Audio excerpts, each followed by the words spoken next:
Hola, muy buenos Eh, días. Sí, dime. sí, bueno, corregirte un poquito. Soy portavoz del Movimiento Andaluz Defensa de las Pensiones Públicas. Es decir, es un movimiento de plataforma en defensa de las pensiones públicas que, lógicamente, al ser mayores, pues estamos sumamente preocupados por la situación que estamos padeciendo. Es que hoy es lunes, Tito. Yo habitualmente soy una persona que confundo nombres, cargos y Sí, demás, perdón. y los lunes ya, y encima un lunes lluvioso como el de hoy, ya me tiene un poco descontrolada. Y este encierro que nos tiene a todos con la cabeza un poquito alterada, las cosas como son. Sí, sí, Porque esto sí, además de estar trabajando desde casa, pues es un poco lioso para todo el mundo. Bueno, Tito, claro, claro. ¿vosotros exactamente cuál es la reivindicación que realizáis en este movimiento?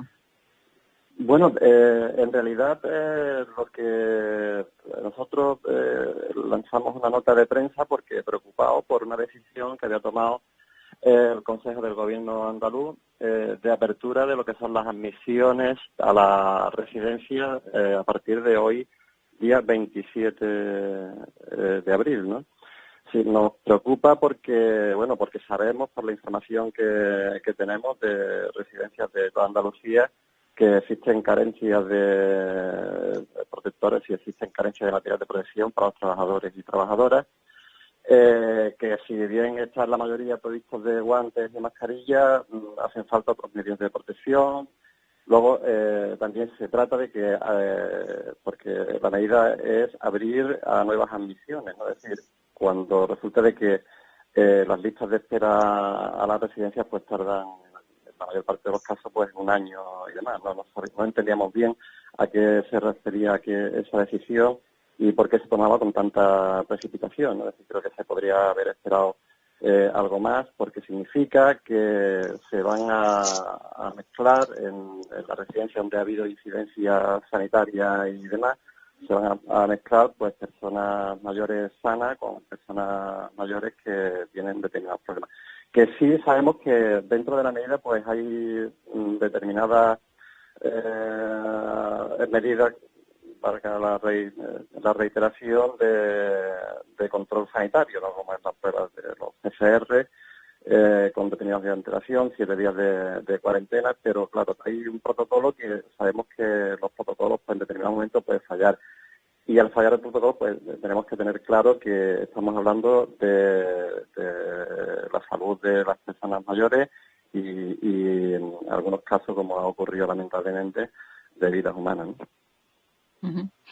En esta crisis sanitaria, si nos estamos quedando algo muy claro, es que las personas mayores están siendo las más perjudicadas, ¿no? Sí, sí, bueno, de hecho, de los 22.000 y pico de personas fallecidas, pues creo que en torno a la mitad, el 11%, 11.000 aproximadamente, son mayores, ¿no? Y provienen realmente esos datos provienen de las residencias, ¿no? Entonces, bueno, por eso de ahí nuestra mayor preocupación, porque somos factor de riesgo a partir de que somos personas mayores bueno, y somos conscientes del problema, el problema que ha suscitado, pues determinadas carencias en las residencias, ¿no? Ujú. ¿En qué hemos Eh, fallado? Sí, tío, dime. Sí, bueno, evidentemente, dejando claro que difícilmente esta situación se podía prever, ¿no? Es decir, es una pandemia que no tiene ningún tipo de precedente, pero sí está claro también que ha destapado por determinadas carencias de funcionamiento de las propias residencias, ¿no? Ujú. Hay carencias de falta de control de los servicios sociales de la propia administración. Hay que tener en cuenta que son, independientemente de su propiedad, o sea, de la titularidad, la mayor parte son privadas, es decir, en torno al 75% son residencias de titularidad privada y el resto son públicas, ¿no? Pero hay que tener en cuenta que tanto las públicas como las privadas pues reciben financiación pública.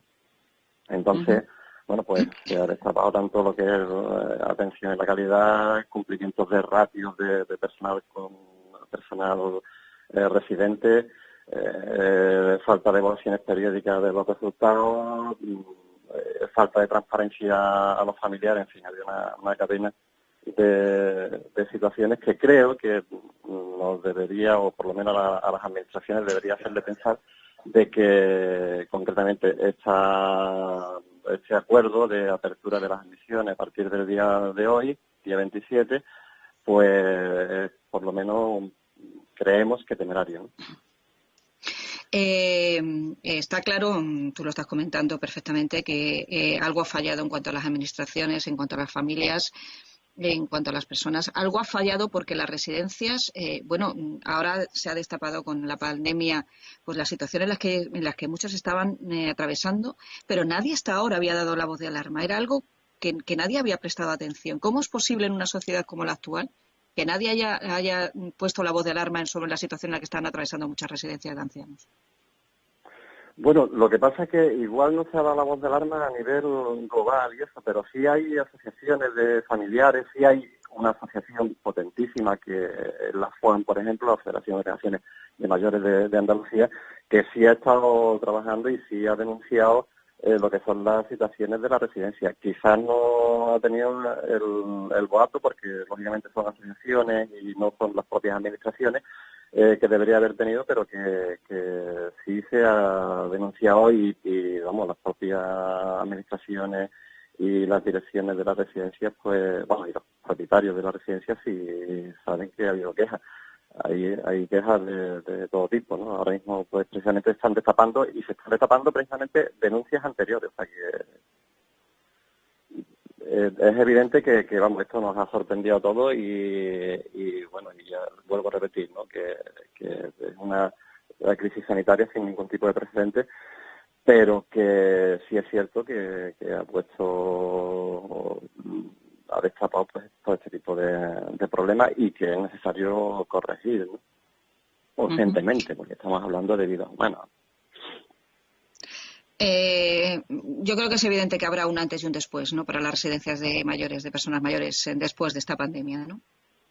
Sí, esperemos que sí, ¿no? Esperemos que se empiece por repensar un poquito el modelo de residencia, en fin, no sabemos cómo debe ser, pero evidentemente sí tiene que repensarse en función de equipamientos similares al hogar, de asistencia sociosanitaria, en fin, corregir la ratio, controlar las ratios también de personal con respecto a los mayores que atienden. Cuando hablo de ratio no hablo solamente sino hablo de sanitarios, de personal de atención, de limpieza, etcétera, etcétera. O sea que yo creo que nos merecemos un futuro mejor, ¿no? Hay un porcentaje nuestro que tenemos claro que vamos a pasar por residencia y claro, estamos tremendamente preocupados y es absolutamente necesario el que esto cambie de una forma drástica. De hecho, nosotros como movimiento pensionista vamos a incorporar a todas nuestras reivindicaciones tradicionales, históricas y demás, lo que es la mejora de lo que es el sistema de residencias a nivel de todo el Estado, ¿no? También tiene mucho que ver con la capacidad adquisitiva de las personas mayores, ¿no? Suelen ser residencias muy caras y algunas veces, en muchos casos, incluso inaccesibles para personas con pensiones normales, ¿no? Ya, bueno, pero existe lo que es la financiación pública, es decir, se tiene que incrementar la financiación pública, se tiene que poner al día lo que es lo que está previsto en la ley de dependencia. Es decir, hay que incrementar los presupuestos de dependencia y destinar mayor importe de esos presupuestos a la atención de los mayores, ya sea en residencia, ya sea en sus propios domicilios, etcétera, etcétera. Es fundamental eso, el incrementar lo que son los presupuestos de la ley de dependencia, que como sabemos, pues desde que entró en vigor, pues al principio hubo un empuje presupuestario, pero luego se ha habido recortes año tras año, ¿no? También otra de las reivindicaciones que están saliendo a la luz estos días es que las personas mayores queréis ser tratadas como personas de pleno derecho y con autonomía, y no en muchos casos como la coletilla de que parece que sois como una prolongación de los niños, ¿no? Se les trata como niños en otros aspectos, ¿no? Claro, es que la propia, claro, por ejemplo, nosotros entendemos que, bueno, ya ayer lo anunciaron, pero una de las reivindicaciones, y hemos lanzado un comunicado en ese sentido, es que entendíamos que los mayores, pues, por ejemplo, necesitamos el salir a la calle, lógicamente controlado, regulado y con todas las medidas de protección que tenga hay personas mayores que necesitan el salir con todas las garantías, porque ya sabemos que se padecen enfermedades como artrosis y demás, que necesitan movimiento, y que esta situación de confinamiento pues está agudizando esas enfermedades, ¿no? Bueno, ya se ha anunciado que a partir del día 2 de mayo pues se va a poder salir y demás, ¿no? Eso entre otros. Y luego precisamente lo que es la conformación, cómo están conformadas y la estructura de las residencias actuales, pues implica también el que parte de los derechos pues no se respeten, derechos individuales, el tema de la intimidad, el tema, es decir, tal y como está configurada ahora mismo la residencia, ¿no? Bueno, aunque se esté confinado en una residencia de ancianos, se debería de tener un pleno derecho como una persona con su autonomía, ¿no? Es otra de las cosas que hay que reivindicar, sin duda, el que sean tratadas como personas de pleno derecho, no que seamos tratados como personas de pleno derecho cuando estamos en una situación como la de vivir dependiendo en una residencia, ¿no? Sí, sí, claro.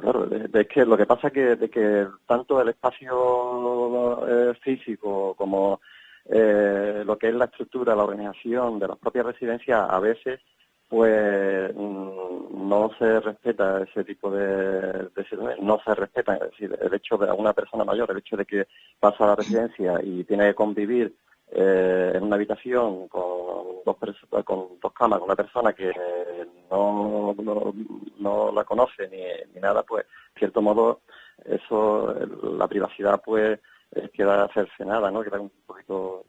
O sea que, por llamar un ejemplo, ¿no? O sea, por decir un ejemplo, sabemos que hay residencias y residencias, ¿no? O sea que sabemos también que hay diferencias entre las propias residencias, unas tienen más espacio, otras tienen menos espacio, unos tienen más metros cuadrados dedicados por residente, otros tienen menos. O sea que eso lo sabemos, pero que sí es cierto es que la situación actual lleva precisamente a eso, que determinados derechos individuales pues no se respeten, porque no se pueda, porque no lo permita lo que es la propia estructura organizativa de la residencia o por otras cosas. Pues muchas gracias a Tito Jiménez, como decimos, portavoz de esa plataforma, por estas reivindicaciones y por hablarnos de algo que nos interesa a todos y que sin duda tenemos que poner sobre la mesa de cara al futuro. Muchas gracias por atender estos micrófonos de Onda Jerez Radio. Muchas gracias a vosotros.